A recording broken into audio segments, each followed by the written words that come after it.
The Archdiocese of Chicago is a vibrant and diverse faith community. We celebrate our faith through worship, evangelization, and reaching out to the needy. Welcome to Catholic Chicago.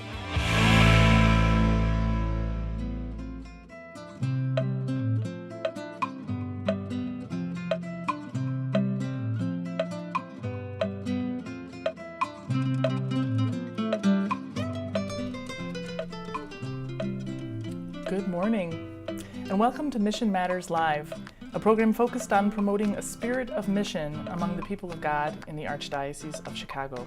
I am Megan Mio, Director of the Global Mission Office, and you're here for Mission Matters Live. Our engineer this morning is Mike.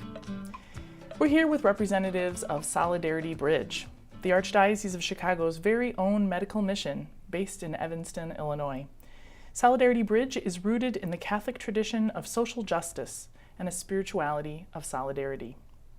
They work in partnership with medical communities of Bolivia and Paraguay to increase access to safe, essential, and timely surgical care. With their partners, they operate 4 year-round surgical programs. Through year-round virtual exchanges and short-term medical mission trips, they connect U.S. medical practitioners to their peers in each country as well. We have with us today in studio Ann Romberg, the Executive Director, and Megan Kennedy Farrell, Senior Director of Mission and Identity. And by Zoom, we also have with us Dr. Enrique Villarreque, a co-founder of Solidarity Bridge, who has also served as a missioner, medical director, and board member over the years. Solidarity Bridge was founded in 1999 and is celebrating its 25th year anniversary. There's so much to be thankful for, and I know you have some amazing plans as well for the next 25 years, for the next 5 years and beyond. So let's get into it. So welcome, Ann and Megan and Dr. Enrique. Thank you so much for joining us. Welcome. Thank you. Thank you. It's great to have you. So maybe we can begin by just getting to know one another a little bit more.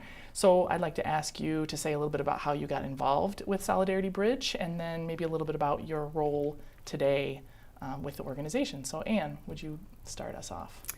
So grateful to be here, Megan, and my story with Solidarity Bridge began about 17 years ago. I always like to say everything about my work with Solidarity Bridge has been providential. Mm-hmm. I was feeling a little bit in transition with my current job then when I, on a given day, I met our founder, Juan Hinojosa, at our parish, St. Nick's in Evanston, and just getting to know each other. And he was saying that there was an opening where he was working as he described Solidarity Bridge, and I felt something clicking for me to explore that a little bit further. So that 17 years ago led to my current role, which is Executive Director, and started out in a different role, but about 10 years in, moved into this role. So very grateful to have this be part of my life story. 10 years as the Executive Director. Wow. Yeah, I think, yeah. That's amazing. Something like that. Yeah. Wonderful. It's providential. It's meant to be. So much. Yeah, I feel like I've spoken to so many people, particularly lay people, but even clergy and religious, who say, I never thought I would be doing this. I never sought it out. This. Never sought it, yeah. But it feels very right, and so grateful. Yeah, you're right where you need to be. Yeah. Wonderful. Megan, tell us about yourself. Well, that might be a good segue. I'm not sure I imagined I would be in this role either. But about almost 9 years ago, I received a message from Ann. I also belong to St. Nicholas Parish in Evanston. I was aware of Solidarity Bridge, but because I don't have a medical background, I hadn't thought of it as something, for my own personal life. But received this invitation that they were hiring and looking for someone in a kind of mission integration role. I also felt a little bit in transition. And solidarity in Latin America had been a strong part of my story, and maybe even more than that, really being a part of organizations and work that were about faith doing justice. And so the more I had these conversations, kind of the deeper the seed was planted, and that's how my story began. And so I've been a part of the staff a little more than 8 years. I'm the Senior Director of Mission and Identity, and do a lot of our work with our traveling teams before they depart, kind of thinking about how we enter into this work with a deep spirit of solidarity and awareness of cultural humility, an understanding of our role in the partnerships, just kind of that whole self-awareness before travel is a big part of my work. And then our external communications, how do we talk about ourselves and our mission in a way that really promotes an appreciation for the local leadership and the visions of our partners. How do we really promote solidarity and invite others to be a part of that? So those are some of the things that I get to be about in my role. Wonderful. I'd like to talk more about what solidarity means too. Uh-oh. So impressed. I'm so impressed with Solidarity Bridge and the attention and the time that you all take to really be intentional about, sometimes with medical missions, folks come in and they provide care and then they leave. And it really isn't a true sense of solidarity. I don't want us to get off on a tangent. Too. Yeah, but first. But we're still doing introductions. So let's move on to Dr. Enrique. Would you tell us a little bit about yourself and your own history with Solidarity Bridge? Well, I guess we have to go give you a little background because it started on a personal basis myself.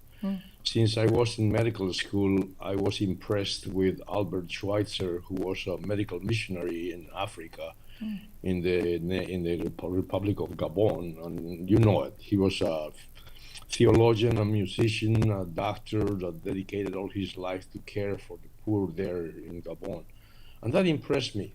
And I said, like a dream, maybe someday I could do this myself. So that time came up. When I was in practice about 10 years after I arrived in the United States, I started to have the time to do something else besides than my private professional practice. And I started looking for organizations that would do medical missions. And I subscribed to some of them, and I participated in 8 medical missions voluntarily on my own. Okay. And I went to Colombia, Ecuador, what else did they go? Brazil was the first one. I went to Romania and even to Uganda in Africa. And 2 of these 8 missionary experiences were with evangelicals. And that was an inspiration to me because it combined the spiritual part with the humanitarian medical part. And I love that because that was a completion of the mission. And then, as Anne was saying, there's a lot of providential things that happen in our lives, and things have consequences. So it happened that there was an organization already functioning that was called CONEL, meaning with Christ. That was a program of cooperation between the dioceses of Palm Beach in Florida and Sucre in Bolivia. And the director of this organization was a nurse named Dorothy Martin. And she, knowing that we were a core of physicians from Bolivia, that we were concentrated in Chicago, she came to announce to us that there was this opportunity to help people there in Sucre. And I paid heed to her, and I listened to her. And then we were able to connect with this organization, which was, this organization was already, as I said, working, on a yearly basis, sending 2 teams of physicians a year to Hospital Cusquieri in Cochabamba, which is my hometown. But through her, we knew that in Sucre, there was a group of physicians that were trying to emulate this program of CONEL between the dioceses of Palm Beach and Sucre. And here I was, I listened to her, I contacted the physicians in Sucre, and we started a medical mission to Sucre first, that we call the Diocese of Joliet Medical Mission. Because what happened is I approached our bishop in Joliet, Monsignor Joseph Imish, and I expressed the need, the reality in what was happening, and I got his approval. And he referred me to the Director of Peace and Social Justice for the diocese, And him and I traveled to Bolivia to investigate and to be in touch with this group of physicians that wanted to establish this mission. And that's how the Diocese of Joliet Medical Mission started. Oh. Under these circumstances is when I met Juan Lorenzo Hinojosa, who came to give a talk, I think, to the Diocese of Joliet. And we met. We found out we both were Bolivians. We were both losing our jobs. Mine was a voluntary job, and his, for whatever reason, as a director of ministry formation for the Archdiocese of Chicago, his job was disappearing. So he was looking for something to do. So that's how we met, and that's how we started talking about creating a new organization. Yeah. And that's how Solidarity Bridge started. Not with that name. Yeah. We called it first the Archdiocese of Chicago Medical Mission, I believe. And after an exploratory trip, him and I and Sister Maria, who was in charge then of missions for the Archdiocese, we went to Bolivia and explored different places, talked with bishops there, and we planned our first mission, which was in 1999, I believe, right? Which was in Santa Cruz. Yeah. And that's how Solidarity Bridge started. Wow. Yeah, I mean, so your own story is so intimately tied to the founding of Solidarity Bridge, or what it was known at the time as the medical mission of the Archdiocese of Chicago. So there's also a close tie with the Archdiocese here locally. And I know over the years, too, various reasons why the Archdiocese is interconnected with Solidarity Bridge. Anne, can you speak a little bit more to that? Yeah, I think the relationship that Juan Lorenzo Hinojosa had with the late Cardinal George at that time was really an instrumental part of the story, because they had a previous connection many years ago, actually in Austin, Texas. And so when they both were now here in Chicago together, their vision became aligned to create a lay mission effort as part of the Archdiocese structure. And it really has, I think, animated the laity in action, and that is really still who we are. We are so proud of our connection with the Church, with the Archdiocese of Chicago, as we continue to live out the powerful role that the laity have in our Church. In particular, and when it comes to medical mission, those with a medical background as well. We sort of live out the corporal works of mercy through the medical work, while also really focused on the transformational elements of mission. And that's the prime role that Megan plays, and that we really hold central to our identity, that we are doing this medical work. We do it in a spirit of solidarity and mutuality, and hope to have growth ourselves, as well as, communally shaping our community around us in the same spirit. You also mentioned, too, just to talk a little bit more, I love to always make the connection clear about the Archdiocese, your own involvement with the parish in Evanston. I know you have worked with and gotten support and prayers from parishes throughout the Archdiocese, others as well, and members of your board are key figures. I know that in the history, Bishop Manns was a longtime board member and supporter of Solidarity Bridge, and today Bishop Bob Casey is on your board as well, our Vicar General. So those are also just really important ways that there's a close connection, a close relationship between the Archdiocese and Solidarity Bridge as well. Yeah, our network of parish involvement has grown over the years through many different avenues. One is the annual summer mission appeal. Solidarity Bridge is one of the mission organizations that gets invited to different parishes to invite them to partner with us.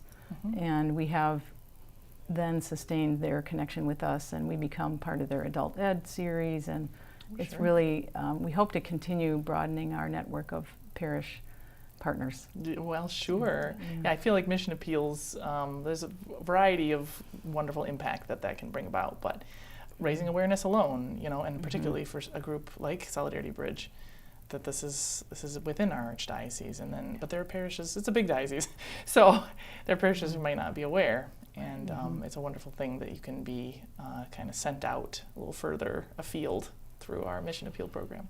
We're glad to work with you.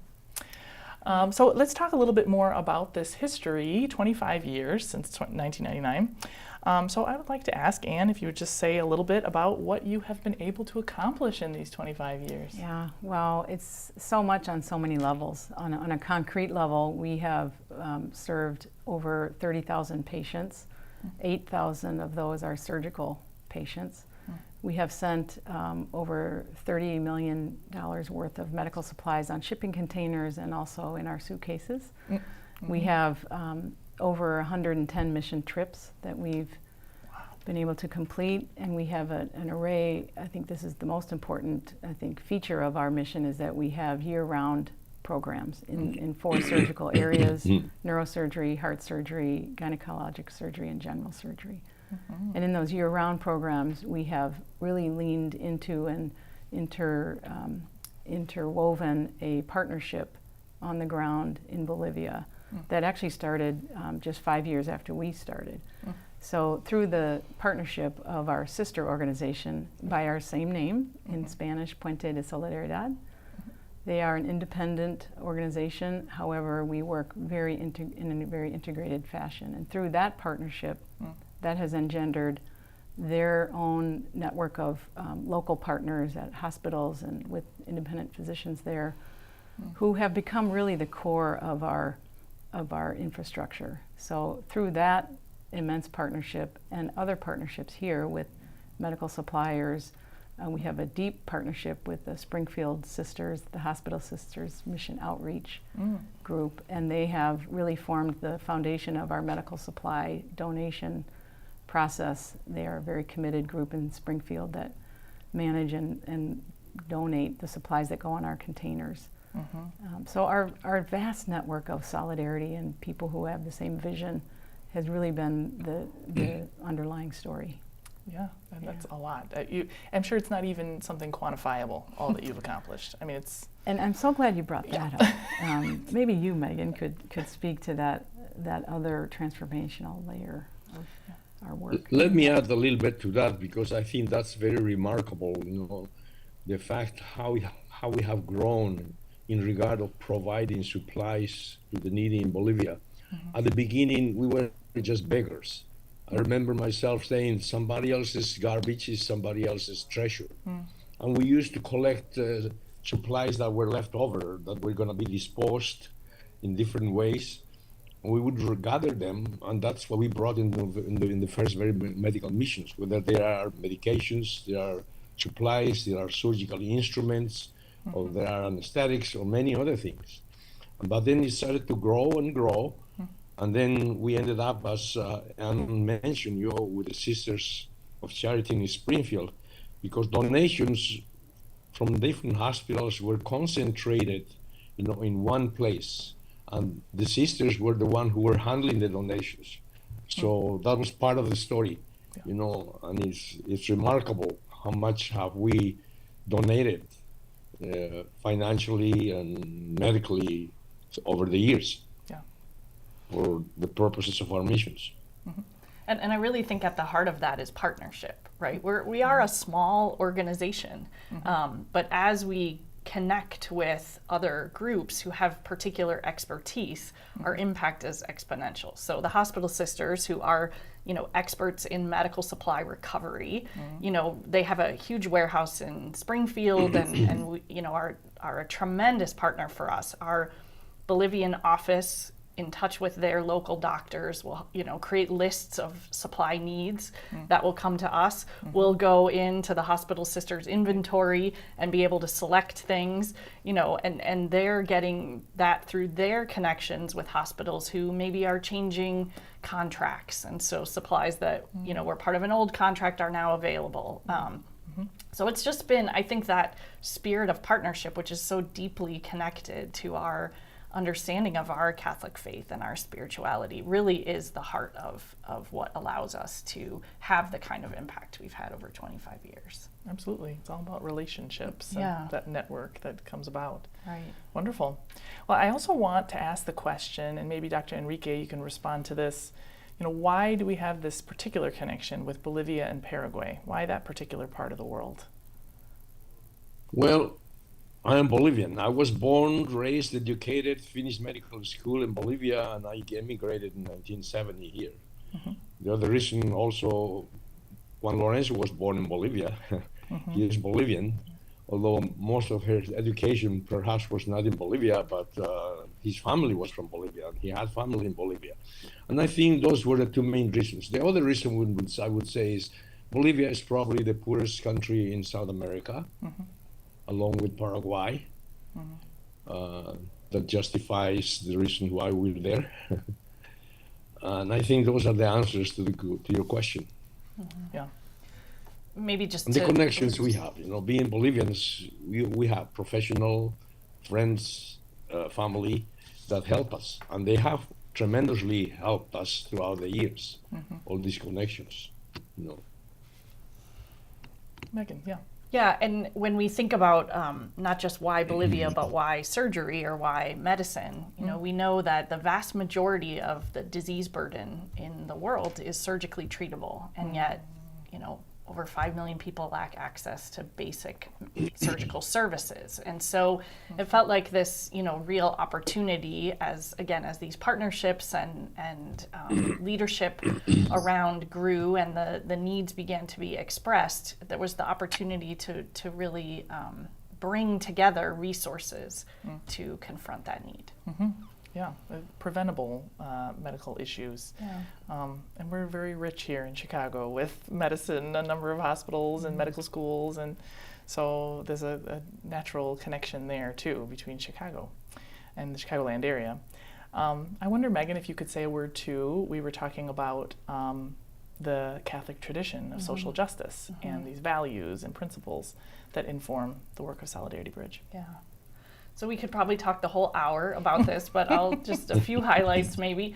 Certainly at the very core of this is the call of the laity to respond to the gospel call to heal the sick. Certainly, as is in our name, doing that in a spirit of solidarity is really key to what we are about.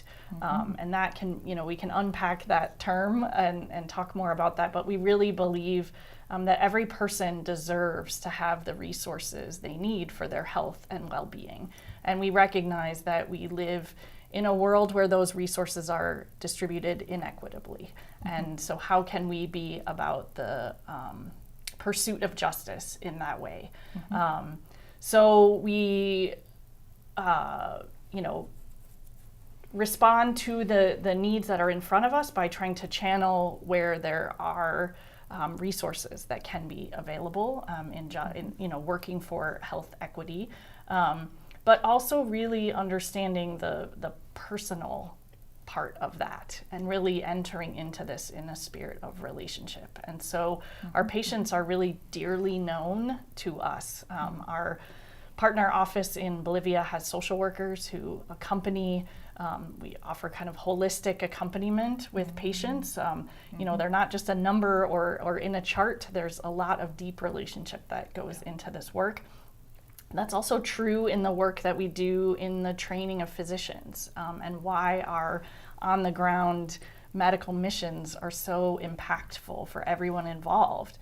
This really is all done in a spirit of relationship, partnership, and we really recognize the mutual transformation that comes from that. So we may think Father Bob Oldershaw, who's been a long-time member of our board, is well known for saying, we may go thinking that we have something to offer, but the truth is that we receive so much more. And I know that can sound cliche, and that's something that people say a lot, but it's infinitely true.